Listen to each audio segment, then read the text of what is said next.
everybody, welcome back. We are at episode 2 with Memoirs and Some, the podcast. And yes, of course, the hostess with the mostest, your girl, Myia Dominique. We are back.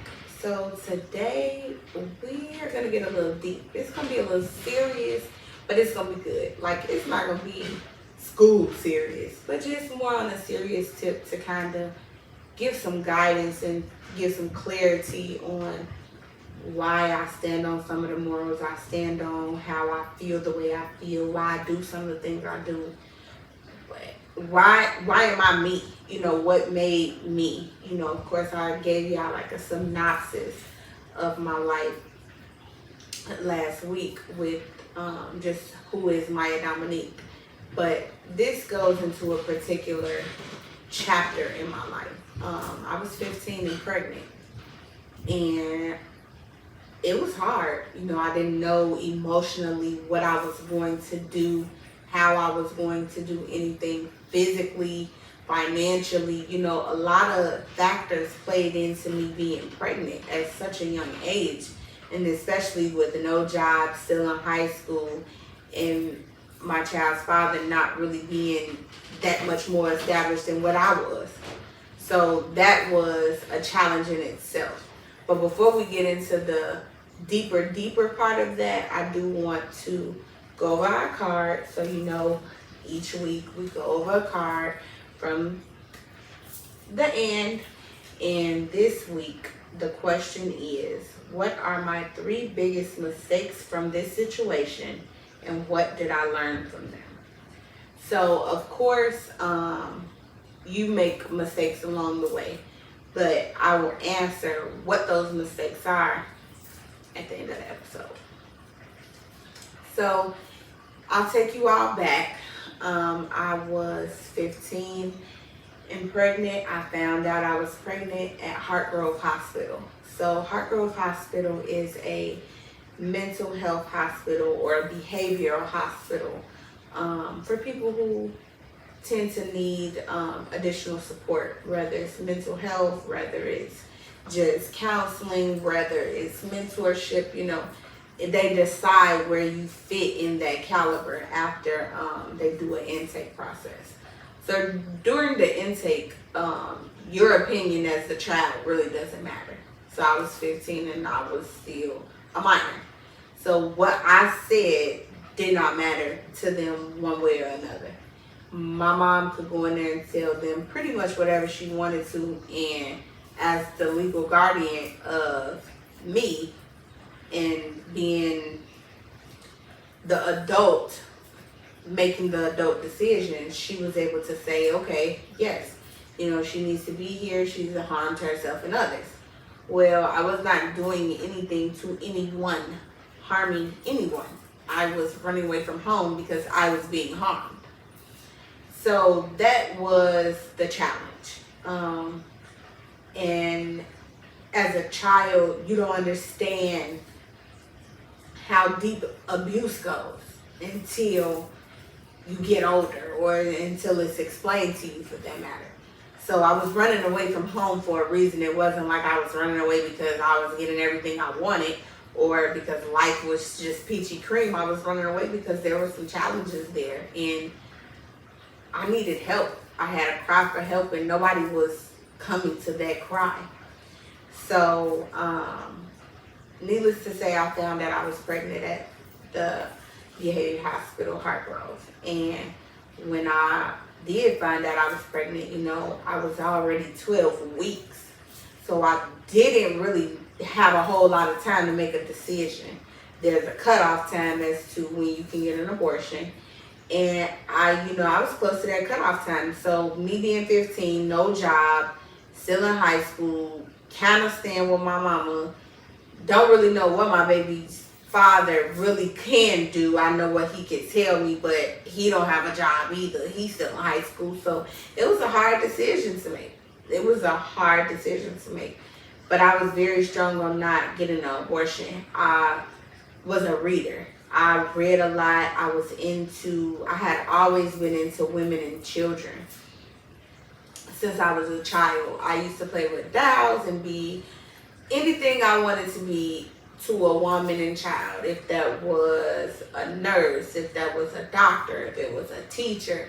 I never was just like the teacher and the child. It was always parent teacher conference, or it was always the baby is in the doctor at the doctor's office with the mom. You know, I never did the whole just you and the child or you and the mother independently.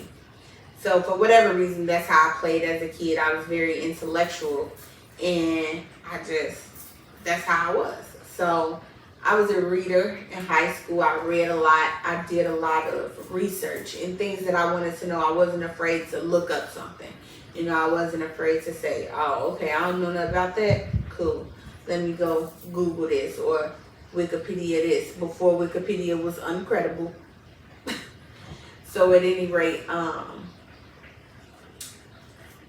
just knew I didn't want to have the effects that I had read about and seen that came with abortions. So I knew I didn't want to do that. But I also knew that I didn't know how I was going to take care of this baby and get out of high school. Because that was another big factor, getting out of high school. You know, I didn't want to be a statistic, but hell, it looked like I was well on my way. That at least that's what I felt like. Sorry, y'all, I had me a little drink. I got me a little sun. But anyway, so I did. I was a little, you know, kind of unsure, but I was sure enough that abortion wasn't the option. So I made the decision that I wasn't going to get an abortion. And so my mom was like, well, of course, you know, who's the child's father? And I knew who my child's father was, and we co-parent very well. That's my boy. We do. So it was just like, okay, I'm not going to get an abortion, but what am I going to do? So finishing high school was not even in a question. That fit in no matter what the path I was going to take. So after explaining to, you know, certain family members that I was pregnant, my mom was a prayer. She didn't tell anybody anything. Like, when things went on with her or me or my brother, she prayed. She was a prayer. And so she let God lead her on who it was that she wanted to tell. So I was a grandparent's baby. I say grandparents because I floated between both of my grandparents. I think me and my granddaddy had moments where I was his girl and he was my guy. And then I had moments where my grandma is my girl and I was her girl. So, you know, I was a grandparent's baby and I wanted to be with my grandparents. I felt like that was better for me. I felt like that would be better for my future child. And, you know, I had a little bit more leeway over there, but more so it was love, you know. Not to say that I didn't have love at my mom's house, but it was hard to feel it because it was so much tension. So although I knew she loved me, I didn't feel that when I was getting some of the abuse that I was getting. Although I knew my brother loved me, I didn't feel that when I always had to be separated from him.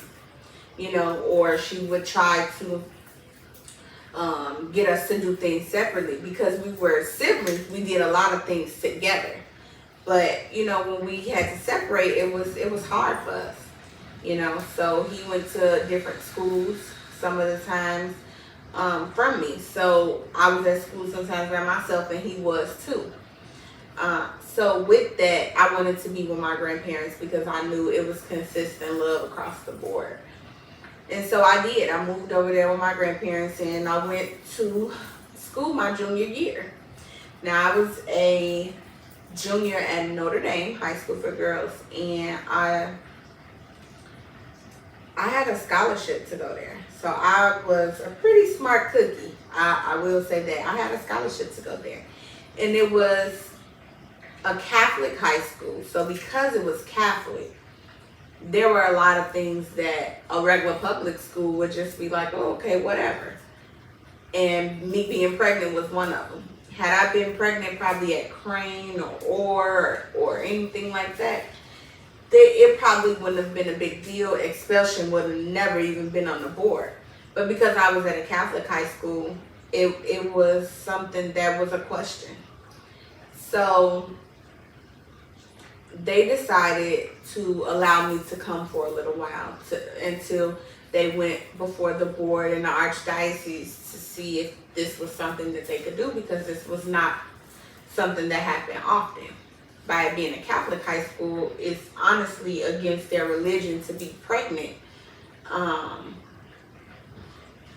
before marriage. And excuse me for those who want to visual, I have to scratch my nose. But at any rate, yes, I did. I was then expelled after they went before the archdiocese because it was against their religion. So I then had to go to another high school. So my junior year of high school, school had just started in August. I was transferring in October. So it was a very quick transition. So my mom decided to take me to a school that was way out in Aurora, and it was called Moose Heart. It was a boarding school, and they had just opened up a maternity home to help in a maternity program for girls who were teenage mothers. So of course, y'all know I was totally against the idea. I was over it. I was like, no. However,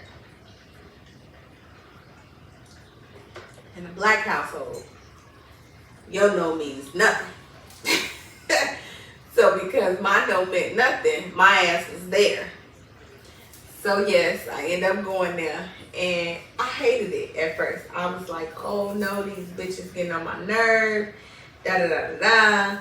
And I say this so candidly because it was not easy getting to this place and making this adjustment. It wasn't easy. But it is a big part of my life, and it is a big part of who I am today and why I do what I do today. So it ended up being a blessing in disguise. And even though I don't think my mom knew how much of a blessing it was, or me even seeing that, it ended up being actually an awesome place to be, and I'm glad I went. But I did go, and my first couple of weeks was rough. You know, I had only met one person, which was the girl I met at the open house. Her name was Darnisha, which is still my friend today.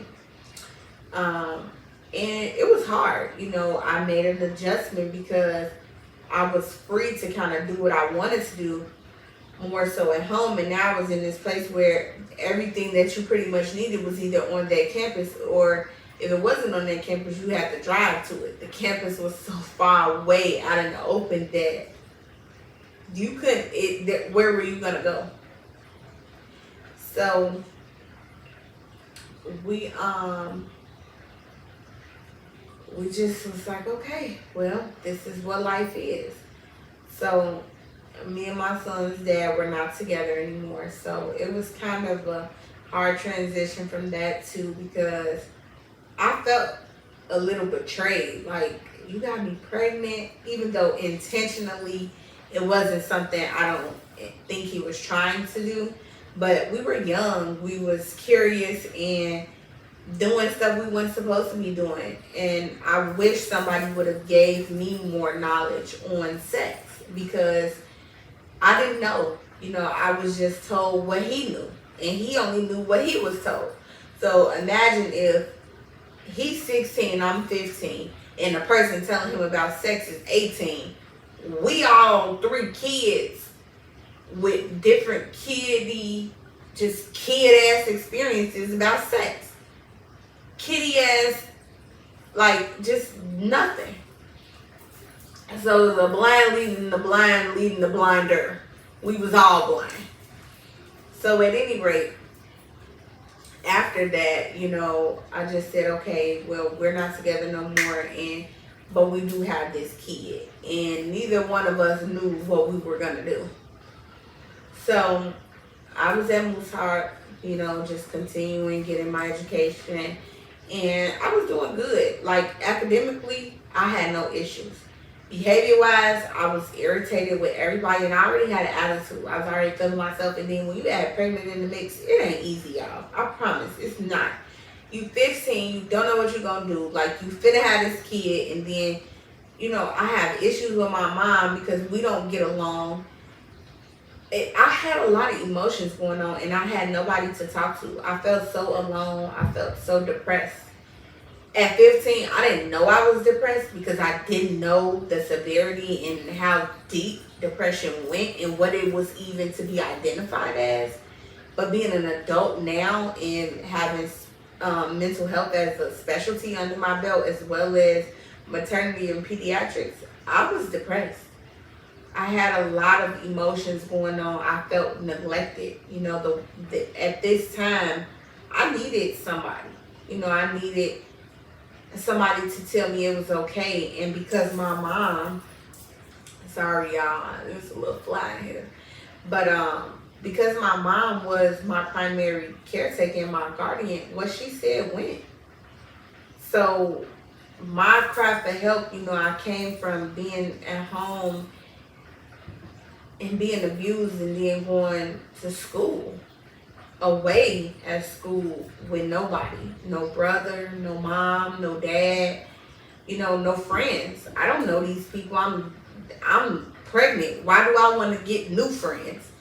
I had just met one of my cousins going to school, so it was a lot for me. My best friend was my little brother, and he was one of the reasons I kept my son. It was like, man, you'll be okay. You're gonna be all right.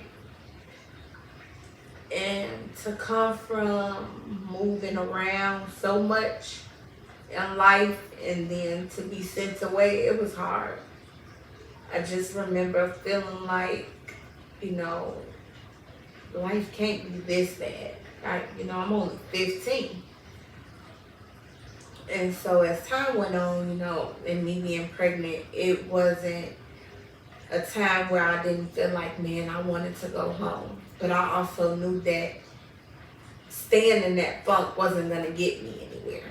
Being upset about where I was and how the situation played out was not going to do anything for me. It wasn't going to work in my favor. So I needed to just go ahead and get acclimated with where I was at, because that's where I was going to be.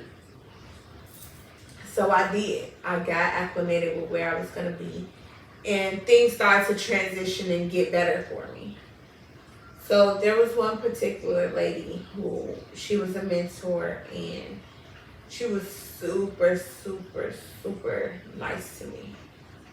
I loved her beyond measures, and she spoke to me in a different way. When I talked to her, it was like talking to just, I don't know, like an angel. Almost, she just made me feel so warm and welcome and made me know it was going to be okay.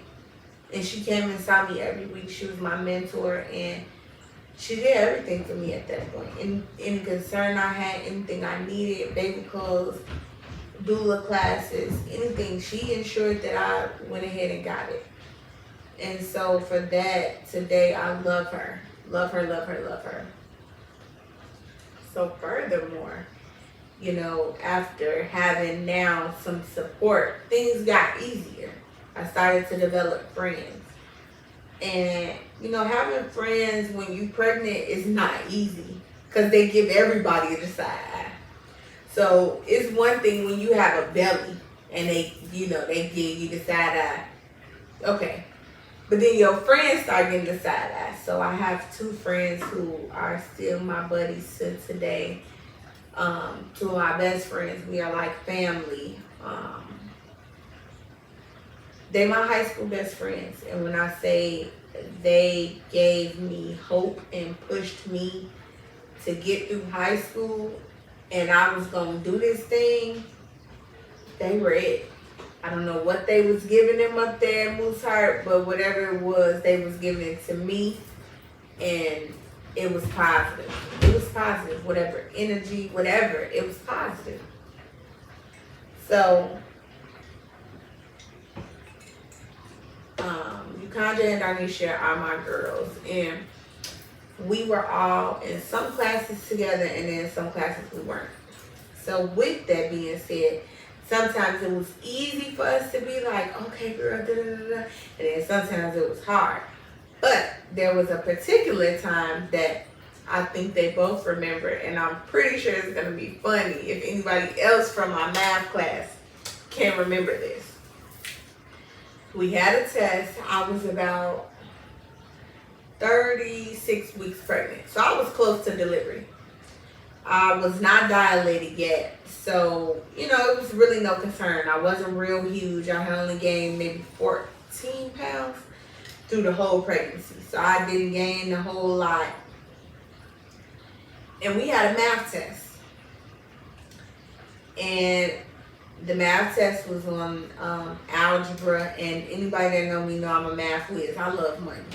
So for me, I like to shop. And in order to shop, you need money. In order to have money and keep up with your money, you got to know how to count. And I knew how to count in every way possible. Algebra, geometry, whatever you laid in front of me, if you taught me how to do it, I could do it. I was a dog in math. Still is. I still got a lot of stuff off the dome. Little shit I'm rusty on, but for the most part, math, I could probably still dust anybody off on the math side. So, at any rate, I say that so much, at any rate. I'm going to give me a shirt that say, at any rate. And what's crazy is I got it from my grandfather. That was the sad part, but we had a math test. And so it was so much commotion about, how we were going to pass. A lot of people were still trying to figure it out. It was just a lot. When you're in high school math becomes challenging. And then, those are the scores that people look at. So I was like, okay. So I went in. I had Braxton Hicks contractions. Let me say that right. So I couldn't take my test. They rushed me to the hospital because they thought I was in labor. My baby was doing all type of flips and all type of craziness. So I couldn't do nothing. Everybody had taken the test. So I got back to school. School wasn't over. I was only in the emergency room maybe about an hour. They sent me back home. I was fine. They took me back to school. Went back to school and took the test. Now my math teacher, she don't play. When she was grading papers, she was grading papers. That was it. Like, if we had a test, we knew what we had either by the end of that period or the very next class. Like, it wasn't no wait. Next day came, and she gave everybody their test back. Nobody passed but me. She went in on the whole class, and I think between both of her math classes, nobody passed but me. So at that point, she went off. Only person passed was the pregnant girl. She went to the hospital and went on and on and on. So at that point, people was like, "Hey, could you teach me how to? Could you?" So of course, my best friend, I was like, I gotta make sure my girl, get about this class, because she was like straight up embarrassing them. But anyway, that was a funny story, just to kind of lighten up the mood as to how serious, my teen pregnancy was. Although it was a time in my life where I was kind of like scared and lost. It was a time in my life where I can now see where I went wrong, the mistakes I made, how I handled things, and I now have clarity on why I am the way I am. At 15, I had to be now protective of myself and know that now I was having to be protective of a child. I was now responsible for another human. And although, no, he wasn't born yet, what you do while they're in the womb matters too. I could have been like, oh, I'm only 15. I'm not taking them horse pills. Prenatal pills ain't cool. They ain't fruit snacks. They nasty. Even the gummies are disgusting. And they stink. Having these different cravings, not knowing why you feel the way you feel. Morning sickness. I didn't have a lot of it, but I struggled with it. I had it for a little while. And getting accustomed to swallowing them big ass pills. Them pills was no joke. And, I went to a doctor where they didn't believe in all that gummy shit. Nah, you taking a real deal. So it was hard. It was a struggle for me, and I didn't like how I felt emotionally, but it was a genuine feeling for me.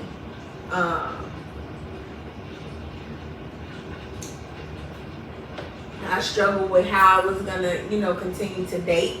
If I was gonna continue to date, if I was gonna continue to have friends, any of those things, all of that made a difference into where I was. I'm a little relaxed, y'all, so forgive me if individual I'm like relax. But yeah, it was a lot for me. So at that point, I had to get myself at a place where I did get comfortable with my situation, because it wasn't easy. I was not comfortable that I was 15 and pregnant, and then to know now I had this baby. People look at you a different way, and then I became judged. I was told multiple times that I was going to be a statistic, that I was not going to be, what the statistic was for a teen mom. I was told I was going to always live off welfare, and that I would, probably never own anything, probably have a mediocre job, nothing. But I surpassed all that shit. I'm here to tell you, I surpassed all that shit. And as candid as I am right now, I did. Because it's so messed up. I had family who felt like that about me. That I wasn't going to be nothing. No, that they didn't believe in me. They didn't decide to say, Marla, how can we help? Or Myia, what is it that you need? They spoke against me. They spoke down on me. And judged. And the woman I am today, they can't touch her. Nobody. They can't touch her. You can't, because I'm comfortable with who I am. I'm okay with my story, and I want to use my story to help someone else. So me being 15 and pregnant was an emotional roller coaster, but it needed to happen for me to be who I am.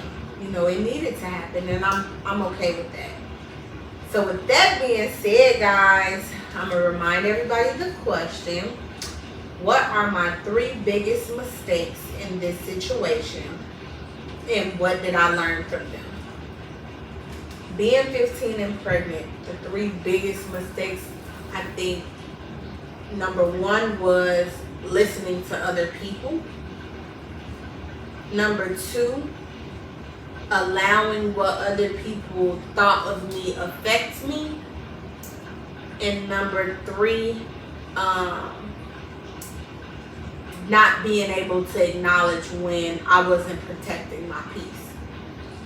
And at 15, I don't know that I would have known those things at the capacity that I know them now. But it definitely is something that I definitely feel like it was a mistake, no matter what age I was or what the situation was.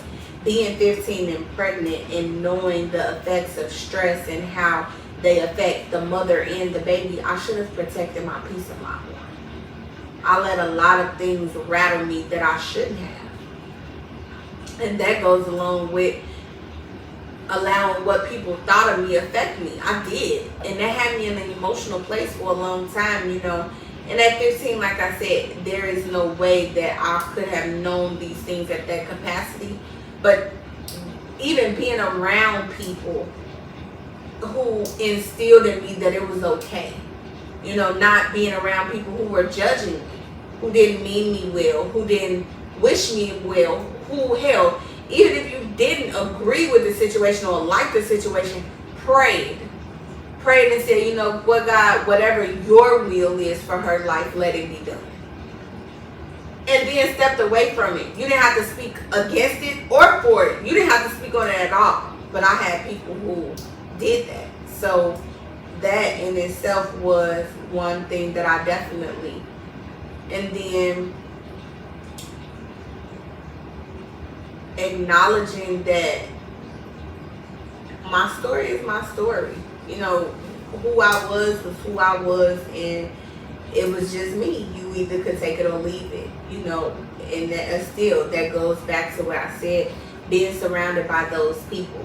So I guess that would be the top one. Being surrounded, or being able to be surrounded by people who were positive influences on me, and my son, or would be for my son, when he would be getting there. Because that's important. Who you have around your children, who you have pray over your children, who you have pray over you, who you have in your area, in your vicinity, the aura, the energy, all of that is a big thing when raising kids. Just life is big, and who you surround yourself with and what you have around you is big on who you are and how you are. So those three things definitely would be the three biggest mistakes. And what I've learned from it is that when you protect your peace, you protect your energy, you protect what's around you. And of course, being confident in myself, knowing that my story is my story, own it, and be okay with it, and then move forward and say, how can I do this, or how can I show that my story can influence somebody else, and not giving a flying fuck what nobody say. I'm sorry, but I don't care no more. I stopped caring a long time ago, and I learned to stop caring for a reason. Because if I cared about everything someone said about me or how someone felt about me, I'd be rich as hell if I had $1, but I'd be heartbroken if I had a tip. Because people are gonna say whatever they're gonna say, and that's okay. You don't have to agree. You don't have to like it. You don't have to love it. It's just all about how you do it. They didn't have to like I was pregnant. I didn't like I was pregnant. So I definitely didn't need anybody else to ensure or to let me know how much they didn't like that I was pregnant, or make me feel a certain way. I didn't like it. And it wasn't anything that I could really do about it at that point besides either embrace it, get rid of it. That was it. Either get rid of the situation itself, which would be to get an abortion. We clearly know I didn't do that. Or to embrace it, which is what I did. And I am a successful woman today. I stand on that. I pride myself on that. I am a successful woman today. A successful Black young woman today. And I'm okay with that. So we are wrapping it up, y'all. I'm getting ready to go upstairs and go get me something to eat because I'm hungry. But, of course, we will be back here every Tuesday, 7 p.m. And we will be back here again for Memoirs and Some, the podcast. Again, I am your host, Myia Dominique. And remember, guys, your life is a memoir. How people remember you is up to you. See y'all later.